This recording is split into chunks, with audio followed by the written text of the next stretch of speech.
Nama saya Maimunah Muhammad Said. Jawatan saya ada Ketua Wanita Cawangan Randa UMNO Bahagian Kulai, dan juga saya ahli jawatan kuasa UMNO Bahagian Kulai.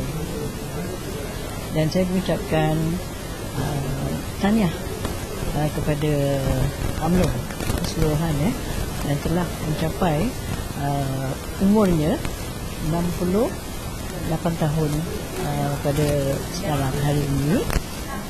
Dan saya ucapkan sesamalah dengan siapa saja yang dalam UMNO ini. Kita memang cita-cita kita, kemohonan kita supaya UMNO Malaysia kekal selama-lamanya, oleh kerana inilah tanah tumpah darah orang Melayu. Dan dalam UMNO 68 tahun bermakna saya sendiri memikirkan tak ada mana-mana negara dalam dunia ini telah menerajui, telah mentadbirkan satu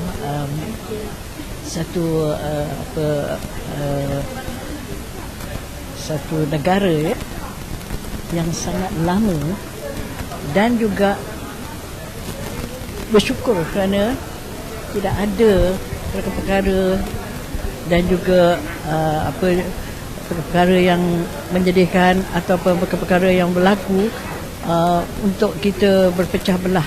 Walaupun ada tetapi sikit, tetapi masih kita boleh mempertahankan adanya UMNO Malaysia.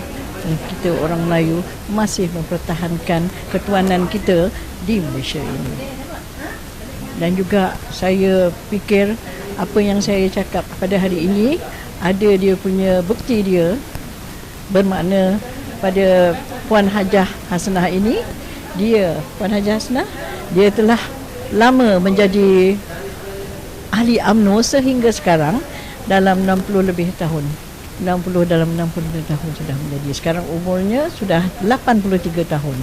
Jadi bermakna walau apa pun kami sedia mengekalkan, sedia mempertahankan bahawa UMNO ini adalah ketuanan, berketuankan kita orang Melayu, yang mana bukan senang kalau orang nak mengambilnya begitu sahaja, kerana kita ini adalah negara ataupun kita adalah tuan, yang mana kita memang tidak boleh memberi pada sesiapa pun, hanya kita boleh menurunkan pada generasi kita yang akan datang.